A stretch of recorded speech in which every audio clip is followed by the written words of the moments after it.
The leather gloves hit the canvas with a wet slap, blood still fresh on the knuckles.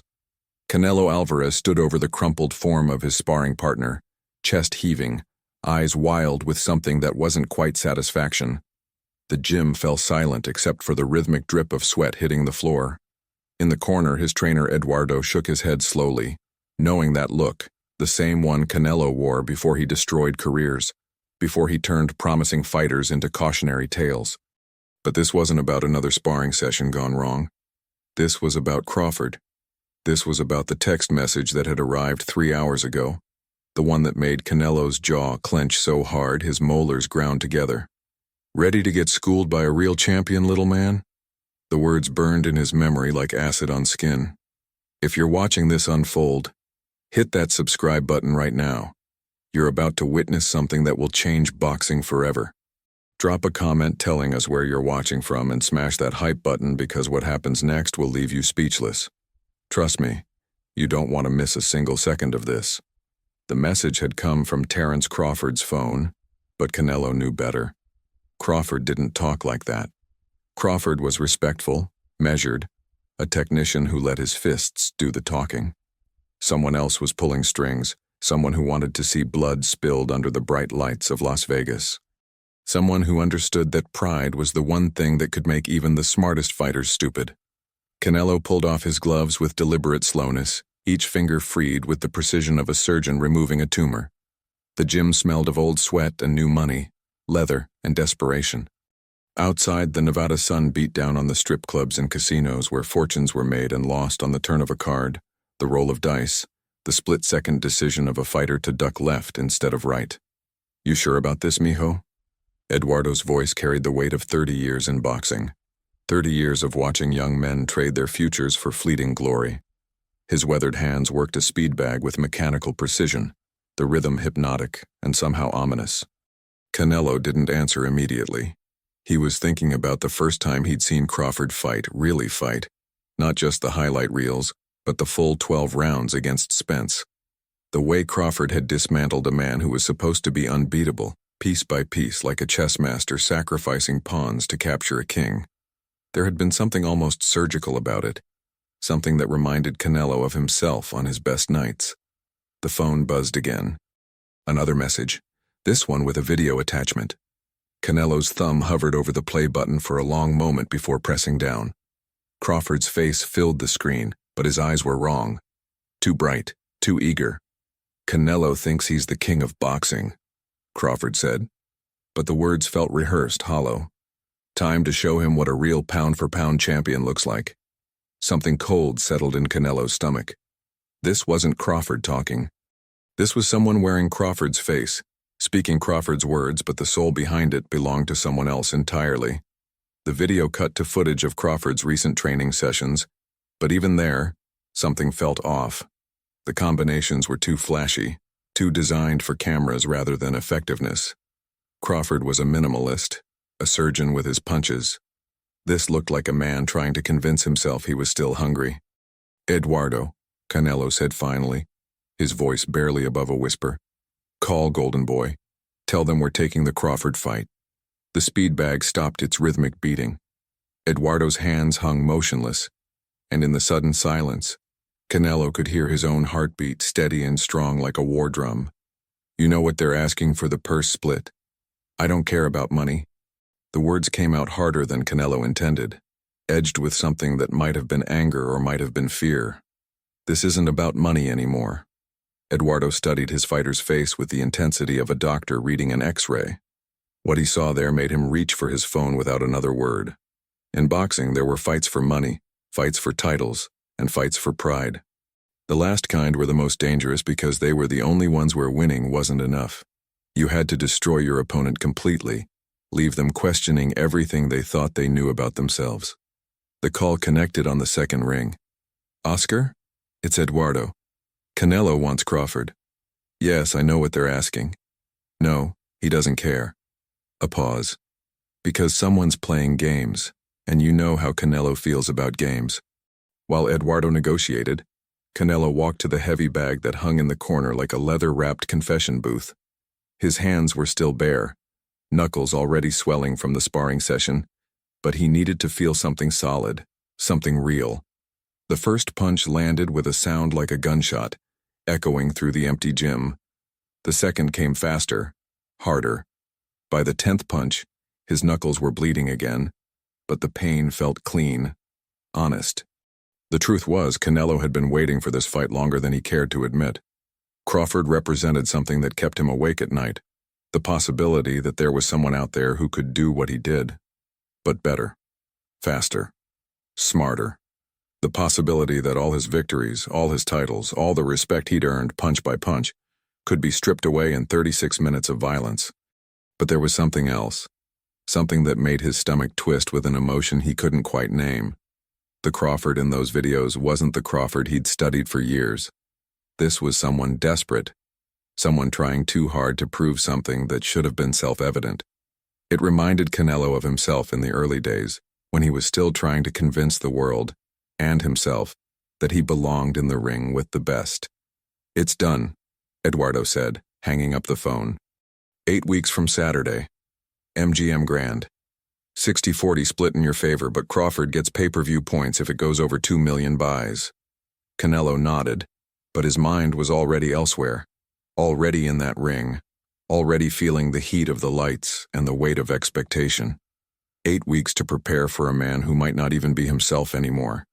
8 weeks to solve a puzzle that seemed to change every time he looked at it. The gym door opened with a squeal of hinges that needed oil. Marcus, Canelo's younger brother, stepped inside carrying a bag of ice and a look of concern that he tried to hide behind a smile. "Heard you're fighting Crawford," he said, setting the ice down near the ring. "About time." But Marcus's eyes told a different story. He'd seen the videos too, seen the way Crawford moved like a man possessed by something that wasn't quite hunger and wasn't quite desperation. It was something else. Something that made Marcus think of cornered animals and desperate men with nothing left to lose. "You think he's the same fighter?" Marcus asked, unwrapping the ice with movements that were too careful, too controlled. Canelo considered the question while he wrapped his bleeding knuckles with tape that would be soaked through before he finished. "No," he said finally, "but I don't know what he is now." The admission hung in the air like smoke from a fire that hadn't been properly extinguished. In boxing, uncertainty was more dangerous than any opponent, because it lived in your head, whispered doubts during the long hours of training, made you second-guess instincts that had kept you alive through 100 fights. That night, Canelo lay in his bed in the house overlooking the valley, staring at the ceiling and thinking about the weight of legacy. Outside, Las Vegas glittered like a circuit board, all neon and electricity and the promise of fortunes won and lost. Somewhere out there, Crawford was probably doing the same thing, lying awake, thinking about what it meant to be great, what it cost, and whether the price was worth paying. The phone on his nightstand buzzed once, then fell silent. Canelo didn't reach for it. He knew it would be another message, another video, another piece of psychological warfare designed to get inside his head. But the game worked both ways, and Canelo had been playing it longer than most people realized. Tomorrow, the real work would begin. 8 weeks of training that would strip away everything unnecessary, everything soft until only the essential remained. 8 weeks of preparing for a man who might be the greatest welterweight of his generation, or might be a shadow of himself, hollowed out by whatever forces had gotten their hooks into him. But tonight, Canelo allowed himself to feel something he rarely acknowledged: excitement. Not the manufactured excitement of promotional tours and press conferences, but the real thing. The feeling that came from knowing you were about to test yourself against the absolute best. It was the same feeling he'd had before fighting Golovkin, before facing Plant, before every fight that mattered. The difference was that this time, he wasn't sure who would be standing at the end. Training began at 5 in the morning, before the desert sun could turn the gym into an oven. Canelo's routine was monastic in its precision. Road work through the empty streets while the city slept off its excesses, followed by technical work that would have impressed a Swiss watchmaker. Every movement was deliberate, every combination practiced until it became as natural as breathing. But something was different this time. Eduardo noticed it first. The way Canelo's punches carried an extra snap, the way his footwork had acquired a new urgency. It was as if the fighter was preparing for something more than just another title defense, something that would require everything he had and maybe more. "You're training like you're fighting for your life," Eduardo observed during a break between rounds. Canelo toweled off sweat that had already soaked through his shirt. "Maybe I am." The comment was meant to be casual, but it landed with the weight of truth. In the weeks since accepting the Crawford fight, Canelo had begun to understand something that chilled him. This wasn't just about boxing anymore. Someone had orchestrated this fight for reasons that had nothing to do with sport and everything to do with destruction. The question was whether they wanted to destroy Crawford, Canelo, or both. The evidence was subtle but undeniable. Crawford's recent interviews had a scripted quality that didn't match his usual thoughtful responses. His training videos showed techniques that were flashy but inefficient, as if someone was coaching him to look good for cameras rather than win fights. Most disturbing of all, his eyes had lost the calm confidence that had made him so dangerous in the ring. "Someone's gotten to him," Canelo told Eduardo during a late-night strategy session. They were alone in the gym, the only light coming from a single bulb hanging over the ring like an interrogation lamp. "The question is who?" Eduardo had been thinking the same thing, but hearing it spoken aloud made it real in a way that was deeply unsettling. In 40 years of boxing, he'd seen fighters destroyed by drugs, by women, by their own success. But he'd never seen anyone systematically dismantled from the inside out, turned into a weapon against themselves. "What if that's the point?" Eduardo asked. "What if someone wants both of you to destroy each other?" The thought had occurred to Canelo, but he'd pushed it away because it was too paranoid, too much like something from a movie. But now, with 4 weeks left until the fight, it was becoming harder to ignore. Someone with serious money and serious connections wanted this fight to happen, wanted it to be brutal, wanted it to leave scars that would never heal. The breakthrough came during sparring 3 weeks before the fight. Canelo was working with a southpaw who moved like Crawford, or at least like the Crawford from 2 years ago. The sparring partner threw a combination that should have been perfect. A jab to set up distance, a left cross to the body, an uppercut to finish. But something was wrong with the timing, something that made Canelo's defensive instincts scream warnings. He slipped the combination easily, too easily, and countered with a right hand that dropped his sparring partner to one knee.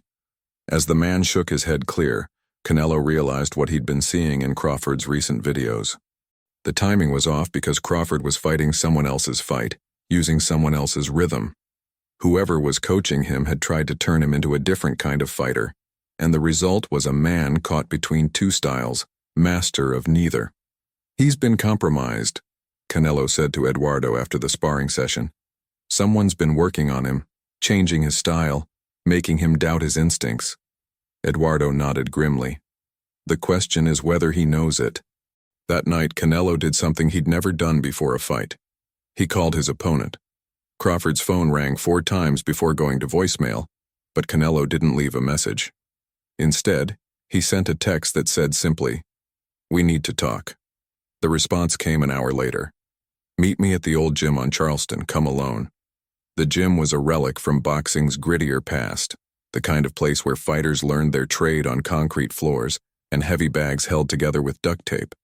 Canelo arrived first, parking his car under a streetlight that flickered like a dying heartbeat.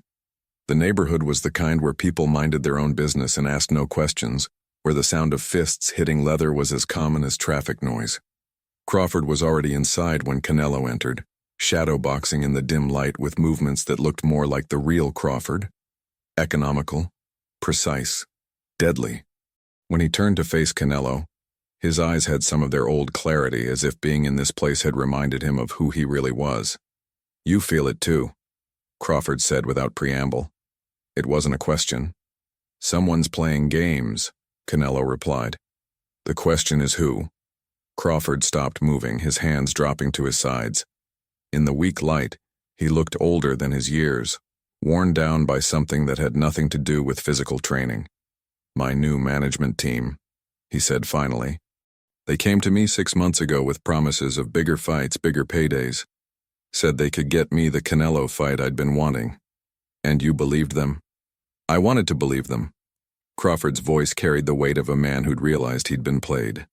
"They brought in new trainers, new nutritionists, new everything.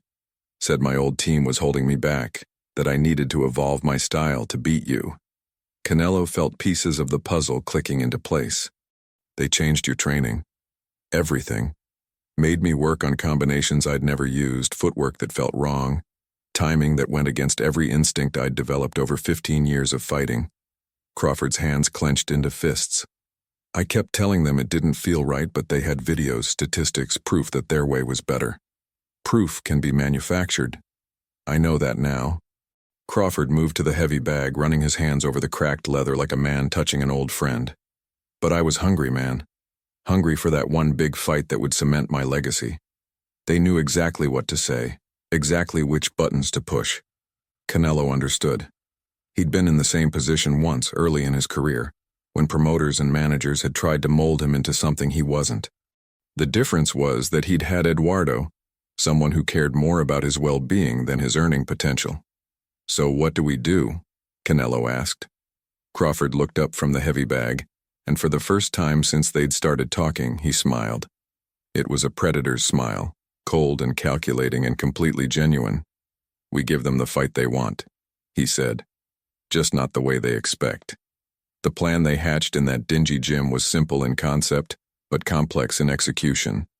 They would go through with the fight, but on their terms, using their real styles, their real instincts. The management team that had compromised Crawford would get their spectacle, but they wouldn't get the mutual destruction they were hoping for.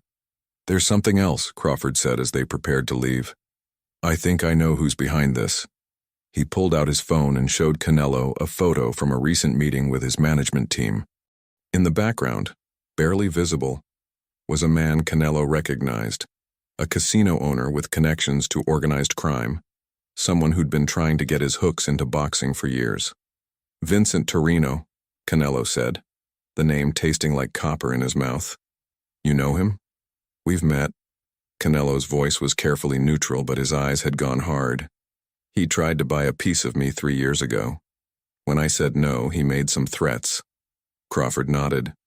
"He's been pushing for this fight, putting up money, greasing wheels. I think he's got bets placed on both sides, but the real money is on us destroying each other." The pieces were falling into place now, forming a picture that was both clearer and more disturbing than either fighter had imagined. Torino wasn't just gambling on the fight. He was orchestrating it, using Crawford's ambition and Canelo's pride to create a spectacle that would serve his own purposes. "He wants us both damaged," Canelo said. "Broken, easier to control, or easier to replace." Crawford's voice was grim. "He's got young fighters coming up, kids who don't know any better. If we're out of the picture." They didn't need to finish the thought. Boxing had always been a business built on the destruction of young men's bodies and dreams. The only thing that had changed was the sophistication of the predators. As they parted ways in the parking lot, Crawford grabbed Canelo's arm. "Whatever happens in that ring," he said, "we fight our fight, not his." Canelo nodded. "See you Saturday." The week before the fight passed in a blur of media obligations and final preparations.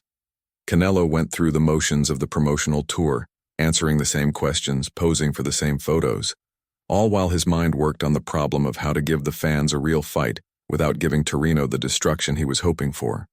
The solution came to him during the final press conference, as he watched Crawford field questions with the mechanical precision of a man reading from a script. Crawford's new management team flanked him like bodyguards, their eyes constantly scanning the room, their hands never far from their phones. They were nervous, Canelo realized. Whatever plan they'd put in motion, they weren't entirely sure they could control it. That night, Canelo made a decision that would have seemed impossible a month earlier. He called a reporter he trusted, someone who'd been covering boxing long enough to understand the difference between a story and a sensation. "I've got something for you," Canelo said, "but you can't run it until after the fight." The story he told was carefully edited, leaving out the details that could get people killed, but including enough to expose the manipulation, the compromised training, the financial interests that had nothing to do with sport. It was insurance, a way to ensure that whatever happened in the ring, the truth would eventually come out. Fight night arrived with the weight of inevitability. The MGM Grand was packed beyond capacity, the crowd electric with anticipation for what everyone expected to be a war. In his dressing room, Canelo went through his pre-fight ritual with the calm precision of a man who'd made peace with whatever was coming.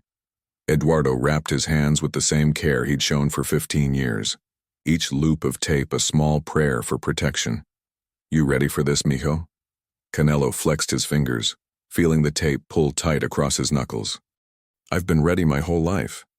The walk to the ring felt longer than usual, the crowd noise washing over him like a physical force. As he climbed through the ropes, Canelo caught sight of Torino in the VIP section, his face a mask of anticipation that made Canelo's skin crawl. Whatever happened in the next 36 minutes, it would be on Canelo's terms, not his.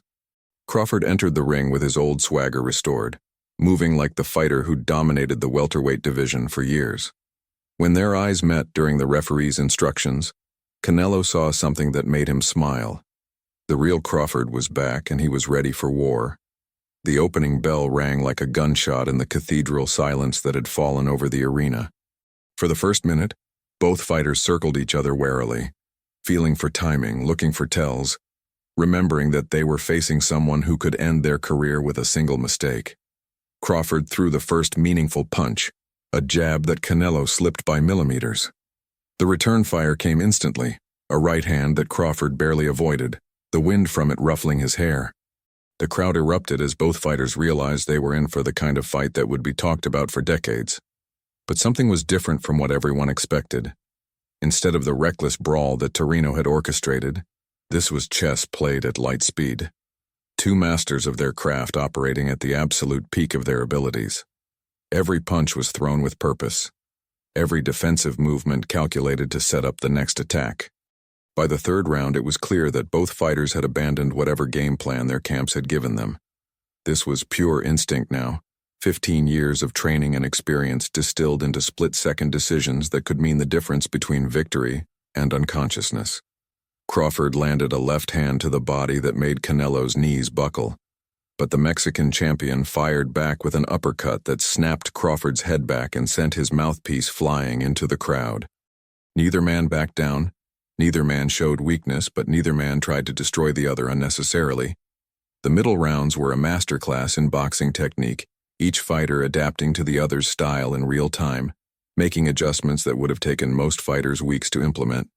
The crowd was on its feet for the entire fight, sensing they were witnessing something special, something that transcended sport and became art. In the 8th round, Crawford caught Canelo with a combination that opened a cut over his left eye. Blood streamed down his face, but instead of pressing his advantage, Crawford stepped back, allowing Canelo time to clear his vision. It was a gesture of respect that the crowd recognized and appreciated, a reminder that sometimes the greatest victories come from showing mercy rather than seeking destruction. Canelo returned the favor in the 10th round, catching Crawford with a body shot that doubled him over. Instead of following up with the kind of finishing combination that had ended so many of his fights, Canelo allowed Crawford to recover, to show that he was still in the fight, still dangerous. The final 2 rounds were fought at a pace that seemed impossible to maintain, both men digging deep into reserves of courage and conditioning that they'd built over careers spent in pursuit of greatness. When the final bell rang, both fighters were still standing, still throwing punches, still refusing to give an inch. The scorecards were close, closer than anyone had expected. Canelo won by split decision, but the margin was so narrow that it felt more like a draw, more like a mutual recognition of excellence than a victory for either man. In the ring after the fight, as the crowd roared its approval and cameras flashed like lightning, Crawford approached Canelo with his gloves already off.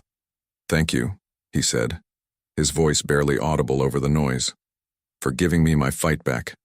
Canelo nodded, understanding completely. They had both won something more valuable than any title. They had reclaimed their dignity, their autonomy, their right to compete on their own terms. As they embraced in the center of the ring, Canelo caught sight of Torino pushing through the crowd toward the exit, his face a mask of fury and disappointment. Whatever game he'd been playing, whatever outcome he'd been hoping for, he hadn't gotten it. The two fighters had given the fans everything they wanted while denying their manipulator the destruction he craved. Later, in the quiet of his dressing room, Canelo allowed himself a moment of satisfaction. His face was swollen, his body ached from 12 rounds of punishment, but he felt more complete than he had in years. He had faced the best and proven himself worthy. But more importantly, he had done it without compromising his soul. The story broke 3 days later, just as Canelo had planned. The reporter had done his job well, exposing the web of manipulation and financial interest that had nearly turned two great fighters into unwilling gladiators. Torino's empire began to crumble within weeks, his connections to organized crime finally bringing the attention of federal investigators. Crawford called a month after the fight, his voice clear and strong over the phone. "I fired my management team," he said without preamble. "Got my old trainer back. Feels good to be myself again." "Good," Canelo replied. "You're too good a fighter to be anyone else." "Rematch?" Crawford asked, and Canelo could hear the smile in his voice. "Anytime," Canelo said. "But next time, we do it our way from the beginning." As he hung up the phone, Canelo looked out at the Las Vegas skyline, thinking about the nature of victory and the price of integrity. In a sport built on violence and spectacle, they had managed to create something beautiful, something that reminded everyone watching why they had fallen in love with boxing in the first place. The fight had been everything the fans wanted, and nothing that Torino needed. In the end, that felt like the most complete victory of all. If this story moved you, if it reminded you why we love this sport despite all its flaws, then you understand what real championship heart looks like. Sometimes the greatest victories happen when fighters choose respect over destruction, when they remember that their opponent is not their enemy, but their partner in creating something extraordinary. That's the kind of boxing that changes lives, that reminds us all what it means to be truly great. This is a work of fiction, and any resemblance to real persons or events is purely coincidental.